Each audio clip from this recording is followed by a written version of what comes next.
Hey, hello. Balik lagi di channel Spoiler Moon dan kita akan lanjutkan lagi kisah hidup Tuan Muda Yun. Sebelumnya, sorry banget karena baru bisa update hari ini. Kemarin sudah diberikan pengumuman gitu ya. Karena ada kondisi yang tak terduga dan tidak bisa diapa-apakan tanpa kendali dari Ane. Ini baru bisa mengerjakan videonya di hari ini dan baru bisa update sekarang. Maaf banget. Dan silakan dinikmati. Setelah bertarung dengan Yun Xiao, Lu Ziyuan akhirnya sadar bahwa kalau dia terus bertarung dengan Yun Xiao, itu hanya akan berakhir pada jalan buntu. Dia tahu bahwa pedang es saat ini memang tidak ditakdirkan untuk keluarga Lu. Sambil menelan pil pahit, Lu Ziyuan akhirnya mundur.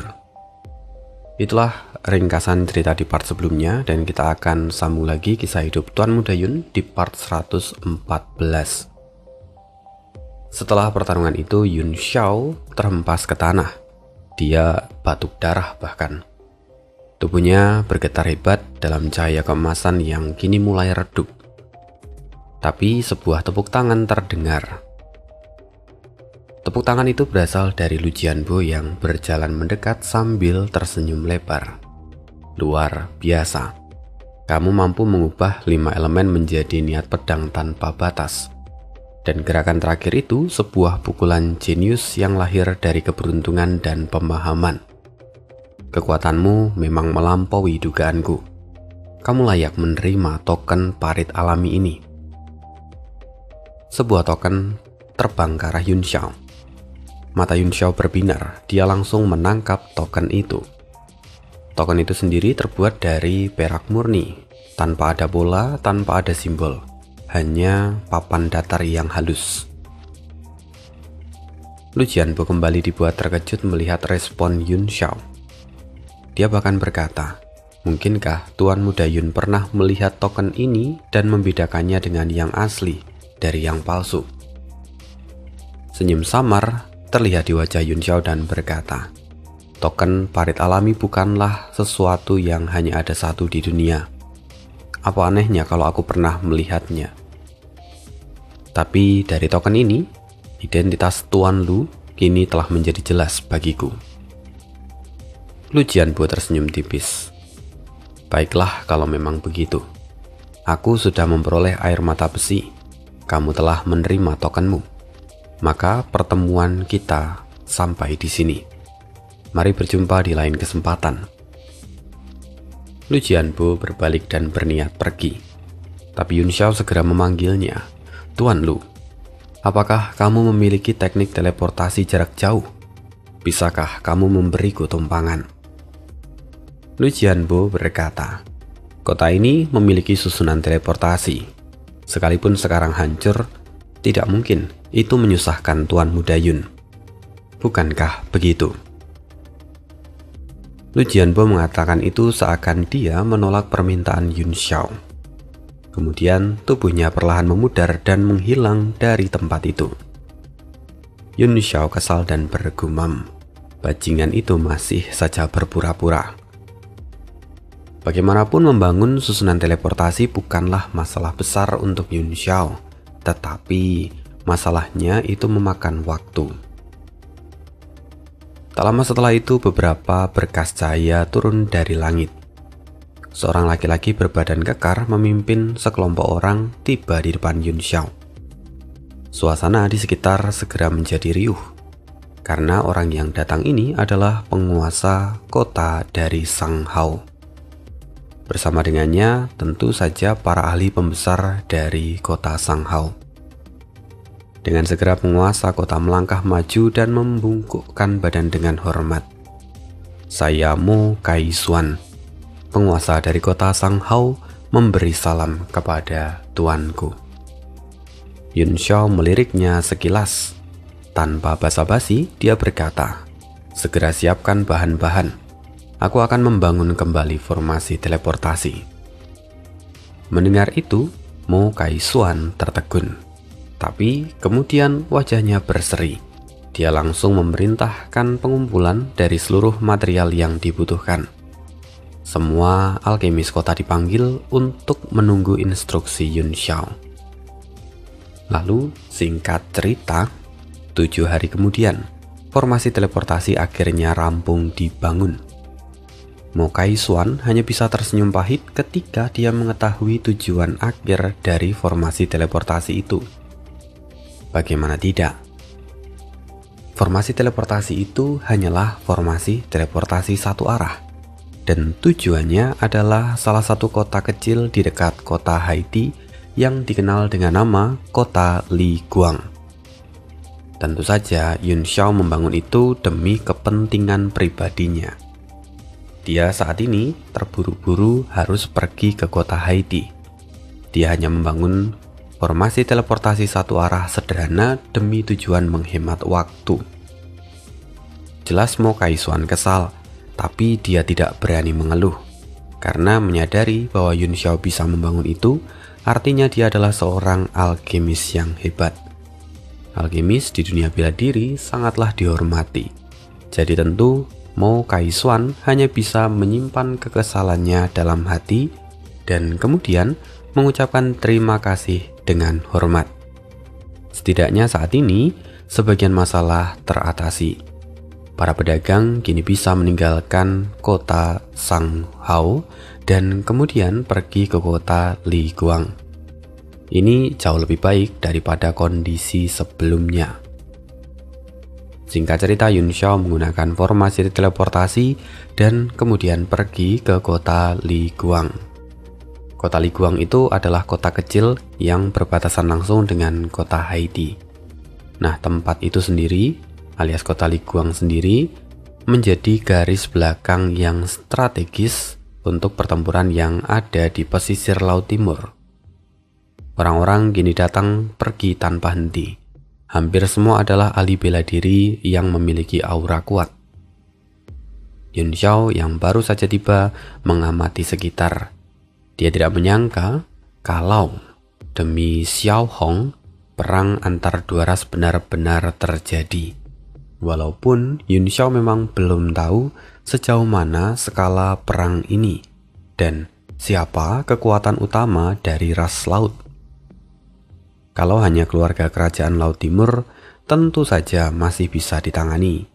Tapi kalau keempat lautan bersatu, itu akan menjadi bencana besar bagi dunia. Nah, demi persiapan perang, formasi teleportasi di kota Li Guang diperluas dengan masif. Tempat itu hampir menjadi pusat mobilisasi di pesisir Laut Timur saat ini. Semua kota pesisir dapat mengirim bala bantuan dalam waktu yang singkat. Tapi formasi yang langsung menuju kota Haiti kini dijaga dengan ketat. Tak seorang pun diizinkan menggunakannya. Bahkan 2 orang martial sovereign tingkat tinggi ditugaskan sebagai penjaga. Yun Xiao kembali mengerutkan kening. Jika dia ingin langsung pergi ke kota Haiti, maka dia harus segera mencari cara yang lain. Kemudian, saat Yun Xiao hendak meninggalkan area teleportasi, dia mendengarkan pengumuman dari penjaga teleportasi. Penjaga itu mengatakan bahwa siapapun yang hendak membantu dalam pertempuran di kota Haiti diharap segera menuju kediaman tuan kota. Mendengar itu, tentu banyak orang yang terbang menuju kediaman tuan kota. Yun Xiao sendiri mengamati dengan seksama. Selain kelompok besar yang diteleportasikan bersama dengannya, ada banyak juga kultivator pengembara yang datang sendirian. Dia pun menyatu dengan mereka. Dia dengan sengaja menekan kultivasinya hingga tingkat martial supreme bintang 8. Tidak lama kemudian, rombongan mereka tiba di kediaman tuan kota. Di sana orang-orang dikumpulkan dan diatur secara terpusat. Meskipun disebut sebagai pengaturan terpadu, perbedaan perlakuan yang ada terlihat sangat jelas. Sebagian besar yang berkumpul di alun-alun adalah kultivator pengembara di bawah tingkat martial supreme. Sementara para martial supreme langsung diundang masuk ke dalam kediaman tuan kota oleh para petugas khusus. Kemudian untuk mereka yang berasal dari sekte, mereka mendapatkan perlakuan yang lebih istimewa. Mereka disambut bahkan saat mereka ada di area teleportasi. Mereka bahkan tidak perlu berkumpul di alun-alun. Sekarang di pelataran itu hampir semua adalah kultivator pengembara. Paling banyak di antara mereka yang datang bersama hanya 2 atau 3 orang. Di tengah pengamatan Yun Xiao, seorang wanita dengan suara lembut menyapa Yun Xiao. "Tuan, Anda pasti adalah seorang martial supreme. Karena itu, mari ikuti saya." Yun Xiao menoleh. Dia melihat seorang wanita cantik bergaun kuning. Dia tampak tersenyum dengan sopan. Yun Xiao dengan tenang berkata, "Bagaimana kamu mengetahui tingkat kultivasiku?" Wanita itu membungkuk ringan dan berkata, "Kediaman Tuan Kota dilengkapi instrumen penginderaan ilahi tingkat tinggi. Semua ahli dalam radius 100 mil dapat terdeteksi. Begitu juga seorang martial supreme yang tiba.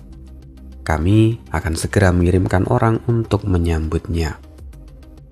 Yun Xiao mengangguk tipis dan kemudian berkata, "Baiklah, kalau begitu, pimpin jalannya." Wajah wanita itu tampak berseri. Dia berkata, "Baik Tuan, mari. Perkenalkan, nama saya adalah Bao Sheng. Saya akan menangani seluruh kebutuhan Anda selama Anda di kota Liguang."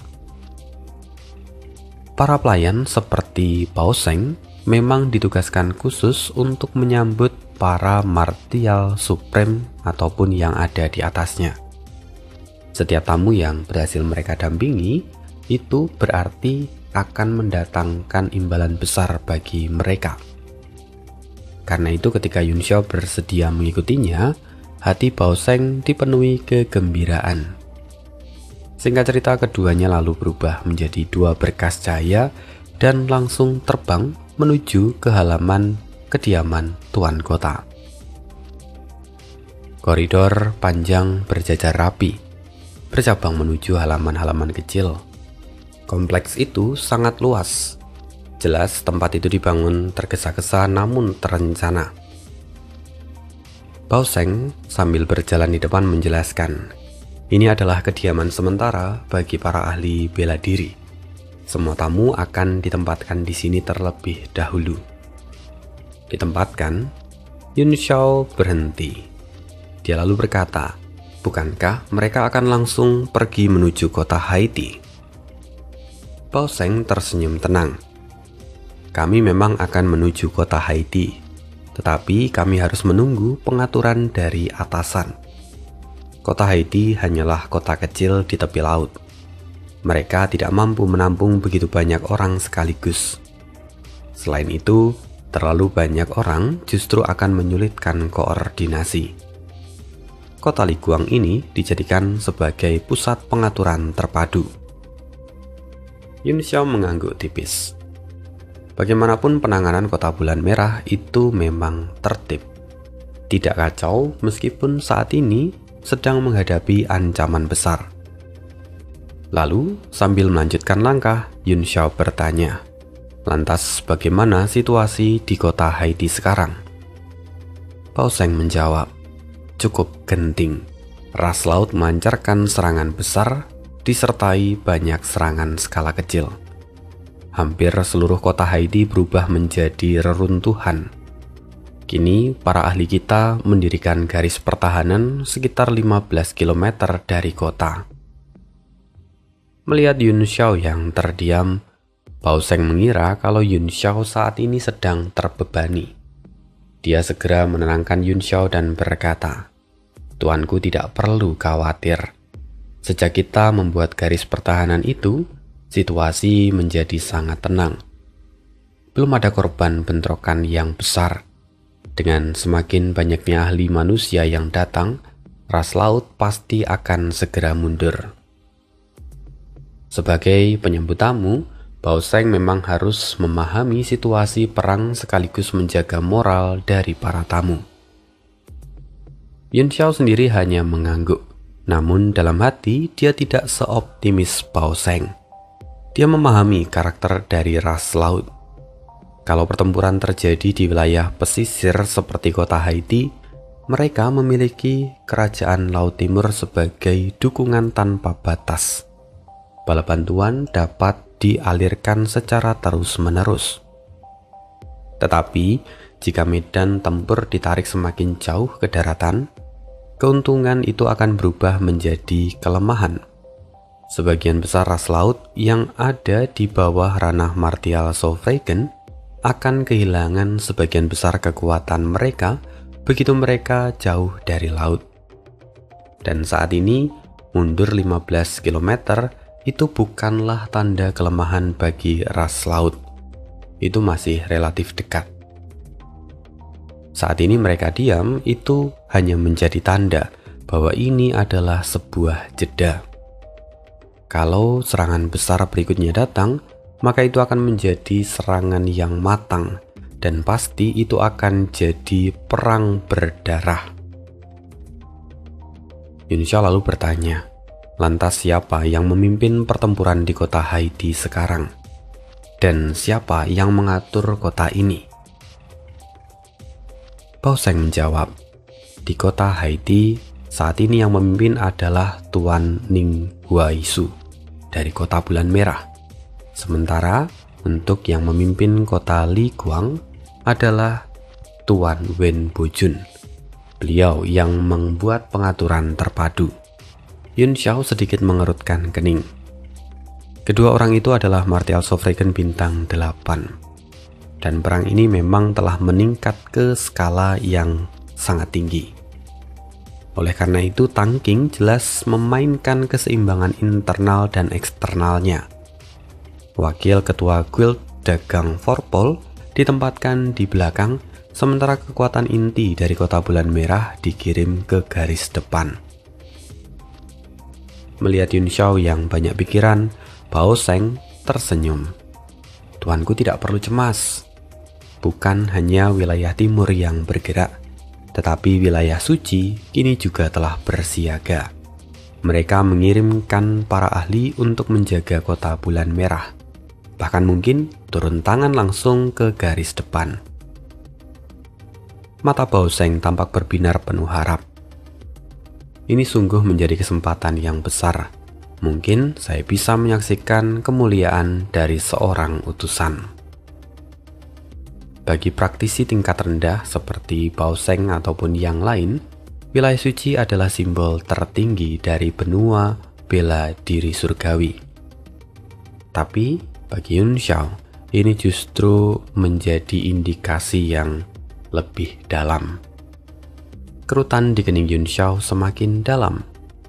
Perang dua ras yang dipicu olehnya justru memberikan Tang Qing peluang besar. Dengan ancaman eksternal, wilayah suci tidak akan membiarkan konflik internal berlangsung.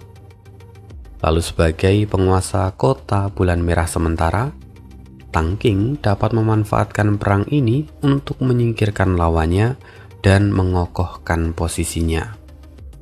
Dan kalau wilayah suci telah mengirimkan pusat kekuatan untuk menjaga kota Bulan Merah, maka itu berarti satu hal, bahwa mereka mengakui legitimasi dari Tang Qing.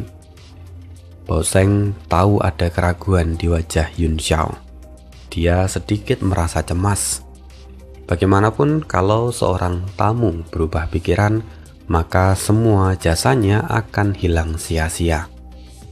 Dengan segera dia tersenyum manis dan berkata, "Tuanku, kita sudah sampai. Yakinlah, semuanya akan berjalan dengan baik." Yun Xiao hanya tersenyum samar untuk membalas Bao Sheng. Lalu Bao Sheng mengeluarkan sebuah lonceng kecil yang diikat tali merah, kemudian menyerahkannya. "Tuan, ini adalah lonceng pribadi saya. Jika Tuan memerlukan sesuatu, bunyikanlah saja, maka saya akan segera datang." Yun Xiao menerimanya. Kemudian Bao Sheng menyerahkan tablet giok putih dengan kedua tangan. "Sekarang mohon Tuan memasukkan informasi Anda, termasuk tingkat kultivasi." Data ini akan diserahkan kepada Tuan Wen untuk pengaturan pasukan. Yun Xiao memindai dengan indera ilahinya. Isi dari tablet itu sangatlah rinci tentang riwayat pertempuran, spesialisasi, teknik unggulan, dan bahkan jenis medan tempur yang pernah dihadapi. Wen Baojun memang berbakat. Dengan data ini, koordinasi pertempuran bisa sangat dimaksimalkan. Namun sebenarnya, informasi semacam ini adalah rahasia pribadi. Tidak banyak yang akan mengisinya dengan jujur. Yun Xiao pun mengisinya seadanya. Nama Li Feiyang, tingkat martial supreme bintang 8, keahlian pedang, dan kesesuaian medan adalah segala situasi. Bao Sheng menerima tablet itu dengan senang hati. Sekarang Tuan dapat berkultivasi dengan tenang di sini. Jika ada perkembangan, saya akan segera memberitahu. Jika berhasil mengalahkan musuh besar, hadiah dari atasan tentu akan sangat melimpah. Hadiah? Apa ada sistem hadiah di sini? Tanya Yun Xiao sambil mengangkat alisnya. Bao Sheng sendiri tertegun dan berkata, "Apakah Tuan tidak tahu?" Yun Xiao tersenyum pahit dan berkata, "Aku datang karena dorongan hati. Aku ingin membalas budi. Jadi aku menempuh ribuan mil ke tempat ini." Bao Sheng tertawa kecil, tapi matanya penuh dengan kekaguman. Tuan sungguh mulia. Kebanyakan kultivator pengembara datang demi mendapatkan hadiah. Mendengar itu Yun Xiao hanya tersenyum tipis. Setelah bertanya lebih lanjut, Yun Xiao menyadari bahwa jumlah hadiah yang ditawarkan memang sangat besar. Tidak heran kalau banyak kultivator tunggal yang kemudian rela mempertaruhkan nyawa. Setelah itu, Yun Xiao meminta Bao Sheng untuk pergi dan mulai memasuki halamannya. Bangunan itu sederhana tapi elegan. Perabotannya minimalis dan hanya difokuskan untuk kebutuhan kultivasi. Ditambah di ruangan itu juga ada tempat latihan rahasia, di mana di sana juga disediakan primordial stone tingkat tinggi dalam jumlah besar. Yun Xiao tidak terburu-buru menuju kota Haiti. Dengan situasi perang seperti ini, seluruh garis pantai pasti berada di bawah pengawasan ketat. Beiming Lai Feng kemungkinan besar sedang kesulitan mengumpulkan para ahli untuk melaut bersamanya. Jadi, menunggu justru menjadi pilihan yang paling rasional untuk saat ini. Jika dipikir lagi, dulu invasi besar yang dilakukan oleh ras laut juga berawal dari tingkah laku Gu Feiyang. Dan sepertinya Yun Xiao memang adalah pembuat onar yang sejati. Penampilannya boleh berubah, tetapi tabiatnya ternyata tidaklah berubah. Setelah mengambil keputusan itu, Yun Xiao lalu menyingkirkan semua pemikiran yang mengganggu dan mulai berkultivasi dengan tenang. 3 hari kemudian, saat Yun Xiao ada di dalam monumen dewa, kilatan cahaya tiba-tiba melintas, membuat tubuhnya bergetar. Yao Long yang berbagi jiwa dengannya juga membuka mata dari kultivasinya. Wajahnya dipenuhi kegembiraan. Kekuatan jiwa yang lama tertahan di puncak peringkat 8, kini akhirnya telah menembus belenggu. Energi Yun Xiao melonjak, menyerbu menuju peringkat 9. Atas kehendak Yun Xiao, seluruh sumber daya di dalam monumen dewa mengalir ke dalam tubuhnya.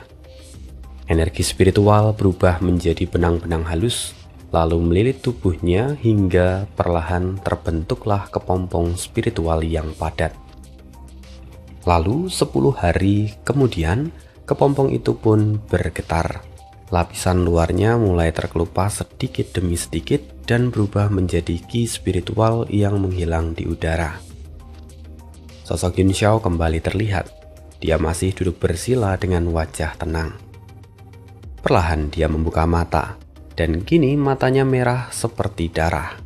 Pupil matanya menyerupai bulan, memancarkan cahaya aneh sebelum akhirnya menyusut menjadi simbol-simbol misterius. Seketika ruang di sekitarnya tenggelam di dalam kegelapan dan tubuhnya lenyap. Dari kejauhan dia tampak seperti lubang hitam yang melahap cahaya. Beberapa saat kemudian, kegelapan runtuh dan menyusut menjadi satu titik hitam sebelum akhirnya lenyap sepenuhnya. Yun Xiao terlihat lagi.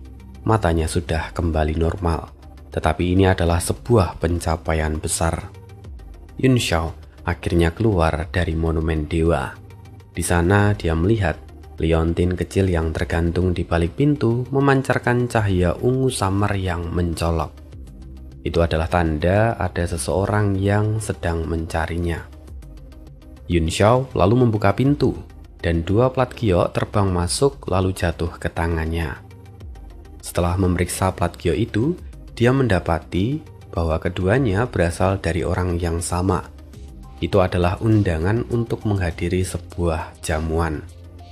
Dan undangan itu berasal dari seorang laki-laki bernama Liang Yuanji. Yun Xiao melihat waktunya, dan ternyata pertemuan itu akan diadakan hari ini di Paviliun Juyuan. Setelah berpikir sejenak, Yun Xiao memanggil Hao Sheng, lalu memintanya mengantar ke Paviliun Juyuan. Pertimbangan Yun Xiao saat itu adalah dia saat ini baru saja menerobos peringkat 9 dalam hal alkemis. Jadi mustahil baginya untuk membuat kemajuan besar dalam waktu singkat. Waktu ini bisa ia pakai untuk hal yang lain. Siapa tahu ini akan menjadi pertemuan kebetulan yang lainnya juga. Singkat cerita, Yun Xiao tiba di Paviliun Juyuan yang terletak di sudut kota terpencil. Suasananya sunyi dan anggun, kontras dengan ketegangan yang menyelimuti lingkungan sekitar. Begitu dia mendarat di sana, seorang penjaga pun langsung menyambutnya. "Apakah Tuan datang karena undangan?" tanyanya dengan sopan. Yun Xiao menjawab, "Ya, aku diundang oleh Liang Yuanji." Penjaga itu tampak terkejut dan kemudian berkata, "Kalau begitu Anda pasti adalah Tuan Li Fei yang bukan?" Yun Xiao mengangguk. Segera penjaga itu berkata, "Silahkan masuk Tuan Fei Yang. Para tamu sudah menunggu. Saya diperintahkan Tuan Yuanji untuk menanti Anda di sini." Setelah itu penjaga itu memandu Yun Xiao melewati halaman depan, sementara Hao Sheng ditinggal di luar. Dari kejauhan, suara percakapan terdengar di dalam aula. Tapi saat Yun Xiao melangkah masuk, seluruh suara langsung terhenti. Lebih dari selusin pasang mata beralih kepadanya. Penjaga dengan cepat memberikan laporan. Tuan Li Fei yang telah tiba." Seorang ahli di ujung aula segera berdiri. Matanya berbinar. Dia tersenyum hangat sambil menelangkupkan tangan. "Jadi inikah Tuan Fei Yang? Saya Liang Yuanji. Salam kenal." Begitu memasuki ruangan, Yun Xiao telah mengamati seluruh aula dengan indera ilahinya. Ada 19 orang di sana. Semuanya adalah martial supreme. Liang Yuanji berada di puncak peringkat 9. Auranya terasa kuat dan stabil, jadi Yun Xiao tahu bahwa dia bukanlah kultivator biasa. Yun Xiao lalu kemudian membalas salamnya dengan sopan. "Tuan Yuanji, bolehkah aku tahu apa tujuanmu mengundangku datang hari ini?" Lalu kemudian seorang laki-laki parubaya berambut merah angkat bicara. Dia tidak tahan melihat sikap Yun Xiao. "Tuan Yuanji, apakah Anda tidak salah? Anak ini masih sangat muda. Benarkah dia adalah seorang martial Sofreigen bintang 8? Seorang laki-laki tua di sampingnya lalu berkata, "Jangan menilai buku dari sampulnya. Aku bisa merasakan kekuatan Yuan di dalam tubuh anak ini sangat terkendali. Dengan persepsiku pun, aku tidak bisa memastikan tingkat kultivasinya. Bahkan jika dia bukan martial supreme bintang 8, selisihnya tidak akan jauh," kata laki-laki itu sambil mengisap pipa tembaga. Laki-laki berambut merah pun terkejut. Bahkan tetua Yan tidak bisa mengetahui kultivasinya. Aku tidak percaya. Tetua Yan melotot dan mendengus. Memangnya kenapa kalau aku tidak bisa melihat kultivasinya? Lagi pula teknik kultivasi setiap orang berbeda. Atau mungkin saja dia memiliki harta penekan aura. Yun Xiao sendiri menatapnya sekilas. Dia bisa melihat bahwa asap dari pipa tetua Yan itu beraromakan segar. Aroma yang membuat organ dalam terasa rileks dalam sekali hirup. Jelas itu adalah ramuan langka. Maka Yun Xiao tahu kalau tetua Yan juga bukanlah sosok yang sederhana. Sementara Liang Yuanji tertawa kecil. Dia kemudian mengisyaratkan Yun Xiao untuk duduk di kursi bagian depan. Lalu Liang Yuanji berkata, tidak perlu meragukannya. Tingkat kultivasi Tuan Fei yang terdeteksi oleh alat penginderaan mendalam. Kekuatan aslinya hanya mungkin lebih tinggi, bukan lebih rendah. Terlebih lagi, jarang ada orang yang bersedia memikul tanggung jawab untuk menghadapi gejolak dunia saat ini. Mendengar itu, wajah Yun Xiao sedikit menjadi gelap. Dia membayangkan ekspresi mereka seandainya tahu bahwa dialah pemicu perang ini. Lalu tetua Yan pun tertawa. Memang jarang. Tapi harus kuakui memang jarang. Anak semuda ini punya kultivasi yang tinggi. Nak, masa depanmu pasti cerah, kata tetua Yan kepada Yun Xiao. Lebih dari 10 orang kemudian juga ikut memujinya. Mereka jelas ingin menjaga hubungan baik dengan Yun Xiao. Bagaimanapun, bagi para kultivator pengembara, jalan Dao bela diri itu jauh lebih sulit dibandingkan dengan menjadi anggota sekte besar.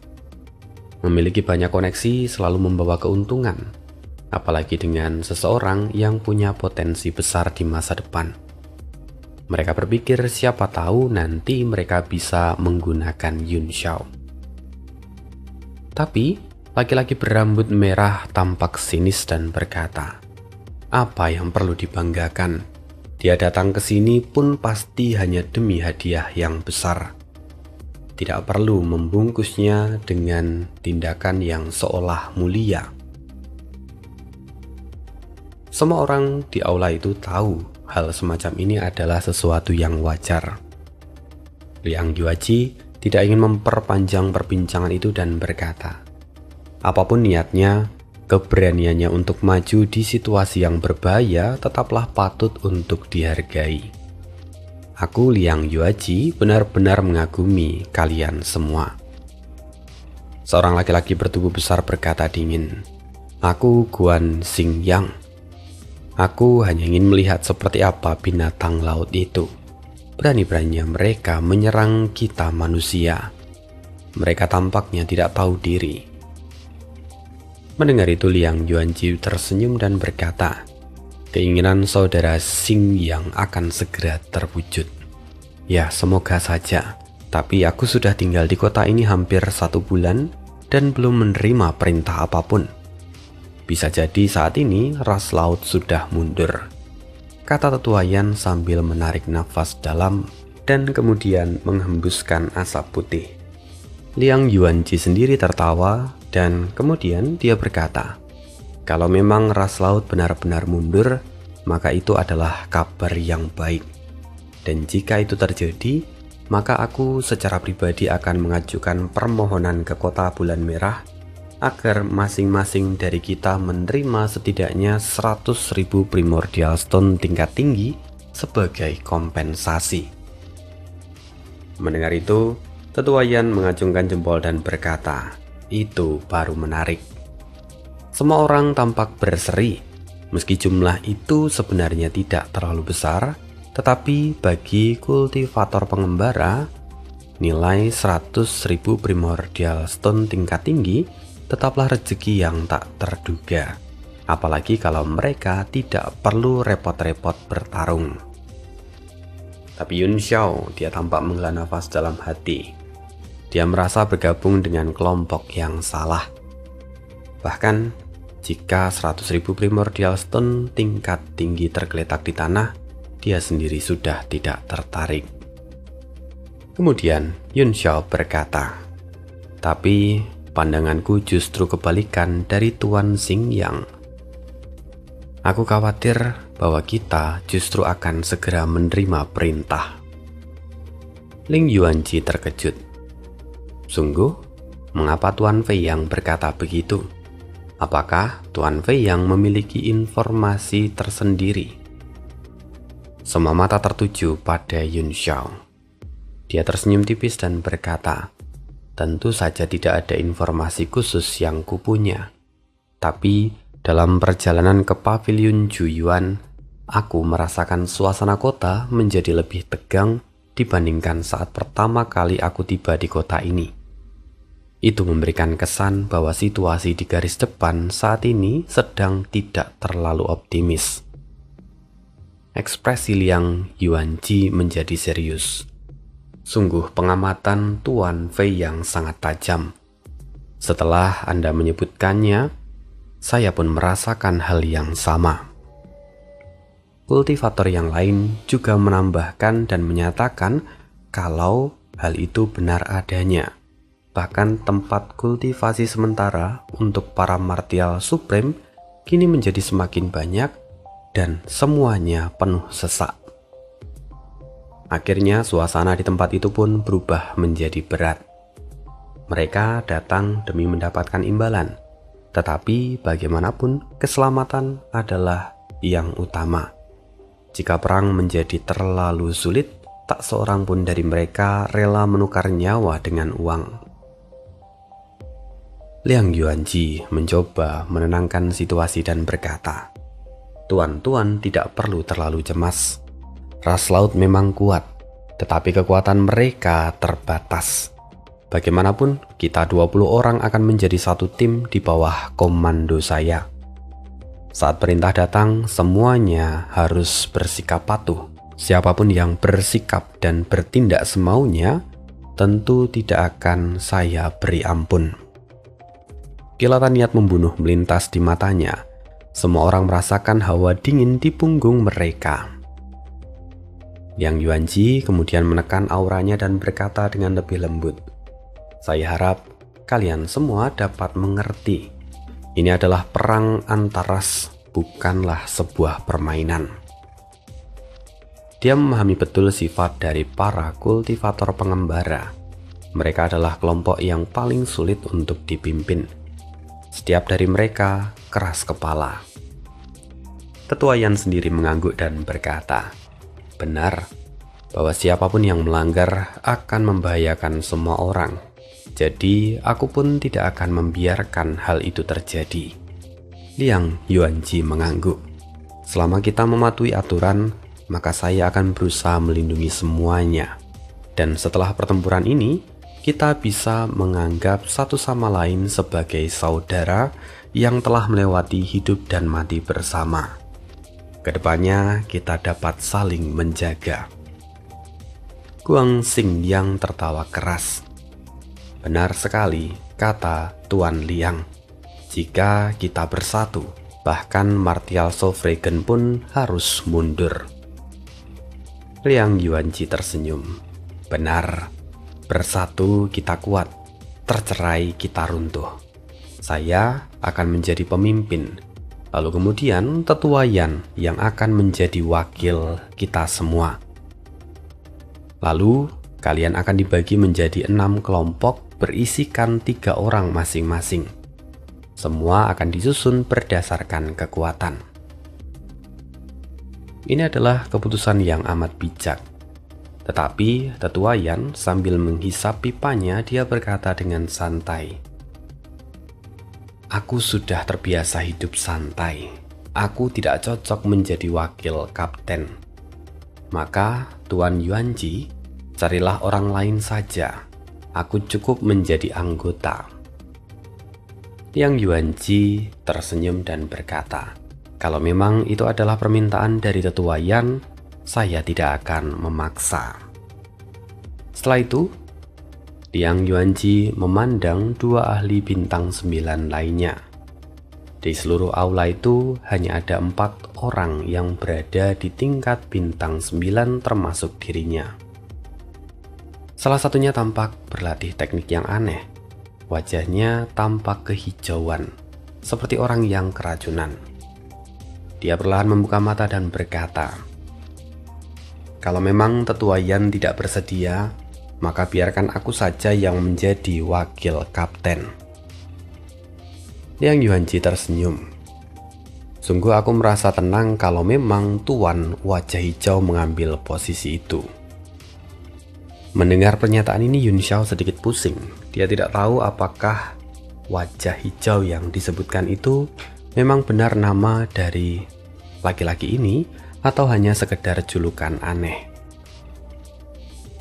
Tapi kemudian, seorang ahli bintang 9 lainnya mendengus. Kalau memang Tetua Yan yang menjadi wakil, aku, Tai Sida, tidak akan keberatan. Tapi kalau si Wajah Hijau ini yang menjadi wakil, tentu aku tidak mau menerimanya. Ahli bintang 9 lainnya namanya adalah Tai Sida. Mendengar pernyataan Tai Sida, hal itu membuat laki-laki berwajah hijau menjadi kesal.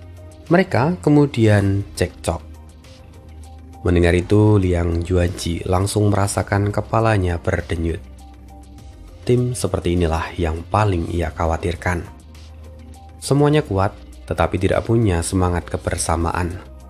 Itulah kelemahan terbesar dari kultivator pengembara. Kekuatan individu mereka memang sering kali melampaui anggota dari sekte, tetapi persatuan mereka jauh lebih buruk. Perseteruan terus berlanjut. Wajah Liang Yuanji berubah tajam. "Cukup," katanya. Dia mengibaskan lengan dan seberkas cahaya hitam muncul seperti ruang mini yang menelan awan hijau seketika. Dia menatap laki-laki berwajah hijau dengan dingin. "Ini peringatan terakhir. Bagi kalian semua, siapapun yang berani menyerang rekan sendiri, aku akan membunuhnya tanpa ragu." Liang Yuanji menghela nafas sejenak. Dia kemudian mendapatkan ide dan melihat ke arah Yun Xiao. "Tuan Fei Yang, bagaimana jika Anda yang menjadi wakil kapten?" Semua orang terkejut. Yun Xiao masih terlihat muda. Bahkan sekalipun dia adalah seorang martial supreme bintang 8, tetap saja sulit membuat orang setuju pada pernyataan ini. Beberapa orang mendengus, terutama laki-laki berambut merah. Yun Xiao sendiri dengan tenang berkata, "Tuan, saya masih muda dan kurang pengalaman. Selain itu kekuatan saya pun terbatas. Lebih baik saya menjadi anggota," kata Yun Xiao. Mendengar itu, laki-laki berambut merah mencibir. "Baguslah, setidaknya kau tahu diri." Liang Yuanji sendiri dia tersenyum dan berkata, "Tuan Fei Yang terlalu merendah.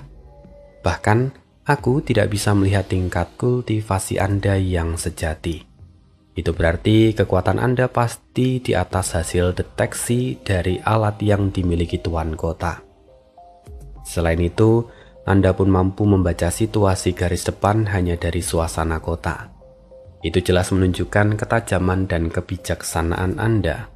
Maka menurut saya, saat ini selain Tetua Yan, Andalah yang paling cocok untuk mendapatkan posisi ini." Yun Xiao merasakan 18 pasang mata tertuju padanya. Dia sama sekali tidak tertekan. Tetapi dia merasa seperti dia sengaja didorong naik ke atas panggung oleh Liang Yuanji. Akhirnya Yun Xiao berkata, "Kalaupun saya bersedia, banyak rekan di sini yang tidak. Itu hanya akan menambah masalah bagi tim ini." Liang Yuanji lalu berkata, "Memang benar, tetapi itu semua tergantung pada kemampuan Anda menangani mereka."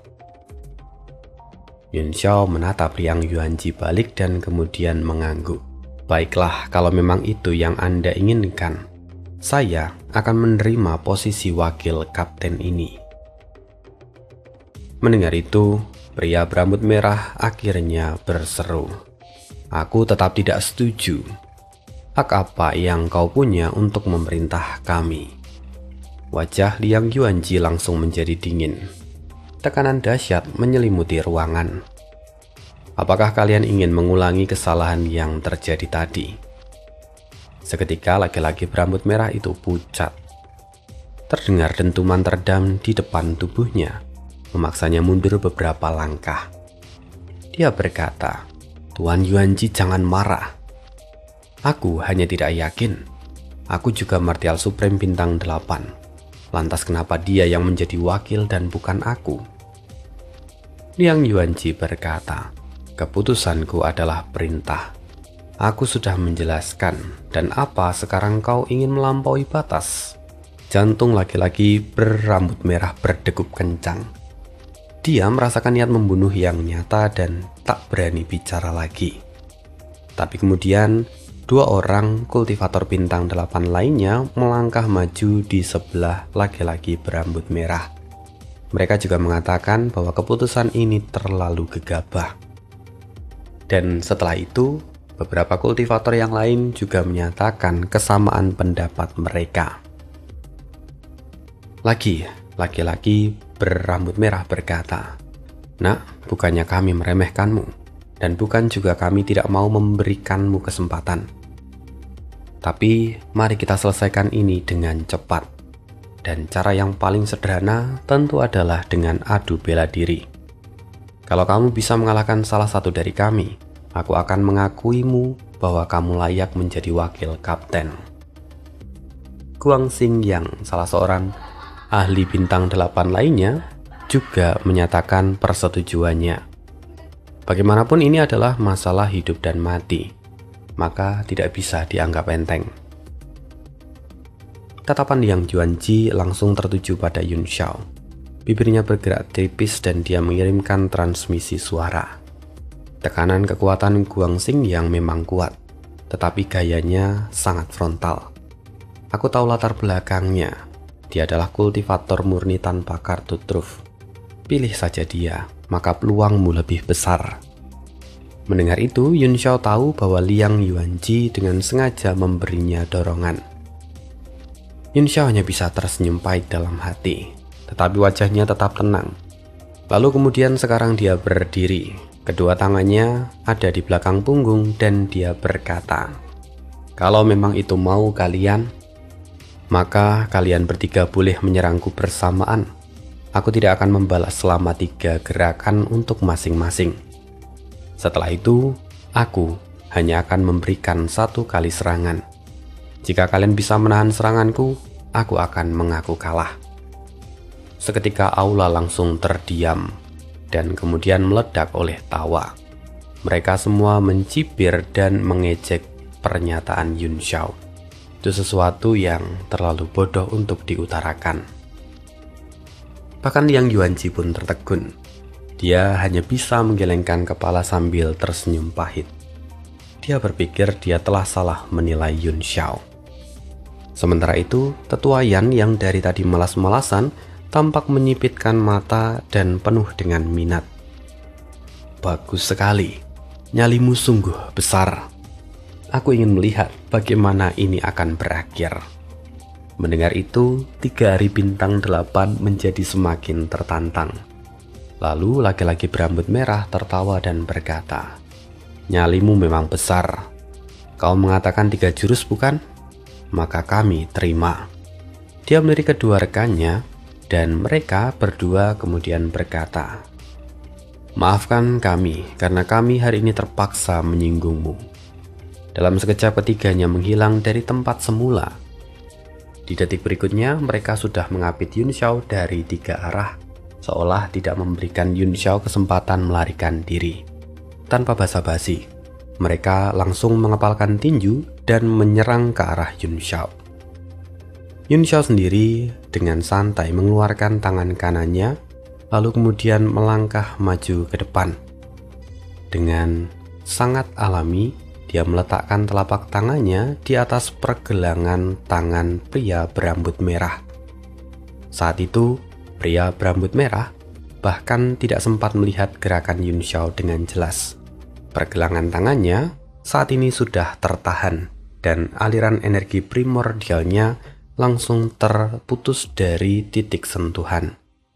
Rasa dingin langsung menjalar dari tulang belakangnya hingga ke ubun-ubun. Saat itu baru dia sadar bahwa orang yang ia tertawakan bukanlah lawan yang seharusnya diremehkan. Tentu di mata orang lain, ini seperti teknik telapak tangan yang kuat. Tetapi laki-laki berambut merah itu tahu persis apa yang terjadi. Ketakutan kini memenuhi matanya. Dia merasakan lengannya nyaris meledak oleh tekanan energi yang tak tertahankan. Lalu di saat itu juga Yun Xiao menarik tangannya dengan ringan. Tubuh laki-laki berambut merah itu melesat ke udara ke arah dua rekannya seperti tombak. Lalu pada saat yang bersamaan, titik yang sebelumnya tersumbat mendadak terbuka dan energi primordial yang tertahan menyembur keluar seperti bendungan yang jebol. Ledakan energi mengguncang seluruh aula. Guang Xiang, salah satu kultivator bintang 8 lainnya terkejut. Mereka semula hanya mengarahkan serangan untuk menutup jalur, tetapi kini justru menghadapi kekuatan telapak tangan yang jauh melampaui dugaan. Mereka buru-buru memperkuat serangan mereka, tapi itu sudah terlambat. Keduanya terpukul bersamaan dan terlempar keluar seperti meteor hingga menembus aula. Sementara itu, laki-laki berambut merah berdiri di tempat semula. Tubuhnya utuh tanpa luka, tapi keringat dingin mengalir di dahinya. Dia merasakannya dengan sangat jelas bahwa kalau Yun Xiao tidak membuka sumbatan energi di lengannya, maka pasti lengannya sudah hancur. Orang-orang lain tentu bertanya-tanya apa yang sedang terjadi. Bagaimanapun seorang kultivator tingkat tinggi seperti mereka tidak akan mungkin melakukan kesalahan. Dan sejak itu mereka sadar bahwa Yun Xiao bukanlah lawan yang bisa dianggap remeh. Lalu pertarungan dilanjutkan dan 3 gerakan pun selesai. Semua orang tersentak bahwa tidak satu pun serangan itu mampu mengenai Yun Xiao, dan Yun Xiao sangat dominan di sana. Terakhir, kini wajah Yun Xiao menjadi dingin dan dia berkata, "Kalian sudah mengeluarkan 3 serangan kalian. Sekarang adalah giliranku. Jika kalian bisa menahan 1 gerakan ini saja, maka posisi wakil kapten akan kuserahkan." Begitu kata-katanya keluar, ekspresi dari ketiga orang itu seketika berubah. Mereka segera mengeluarkan kekuatan asal mereka hingga ke puncak dan berdiri berdampingan. Mereka bersiap untuk menghadapi serangan itu. Orang luar mungkin akan menganggap ini berlebihan, tetapi mereka yang pernah bertarung dengan Yun Xiao pasti memahaminya. Yun Xiao lalu mengangkat tangannya, lalu menepukkannya ke bawah dengan santai. Ledakan menggema, ruang bergetar hebat dan sisa pavilion Juyuan runtuh seketika. Ketiga ahli itu merasakan ruang di sekitar mereka hancur. Tubuh mereka terseret ke dalam pusaran energi yang mengamuk. Mereka bertahan hanya sesaat sebelum akhirnya kehilangan kesadaran. Para penonton yang melihat terkejut. Mereka bisa memperhatikan bahwa ketiga orang itu jatuh seperti daun gugur di tengah badai. Semua orang hanya bisa menelan ludah. Bahkan Liang Yuanji merasa kalau kekuatannya tidak lebih tinggi daripada Yun Xiao. Atau mungkin kekuatan Yun Xiao berada di tingkat martial Sovereign. Singkat cerita, setelah itu diputuskan bahwa Yun Xiao menjadi wakil ketua tim dan tidak ada lagi yang berani menentangnya. Setelah selesai, Yun Xiao lalu meninggalkan tempat itu bersama dengan Bao Sheng. Dari Bao Sheng, Yun Xiao tahu bahwa ternyata Liang Yuanji adalah seorang tuan muda dari sekte Yudi di wilayah timur. Dan saat ini dia ditunjuk sebagai pemimpin dari tim ini. Lalu dari Bao Sheng juga Yun Xiao mendapatkan informasi yang lain tentang perkembangan dari kota Haidi, di mana ras laut mulai melancarkan serangan besar-besaran. Yun Xiao tahu pertempuran sudah dekat, dan kita akan lanjutkan lagi kisah hidup Tuan Muda Yun di part berikutnya. Terima kasih, see you again di next video, dan bye.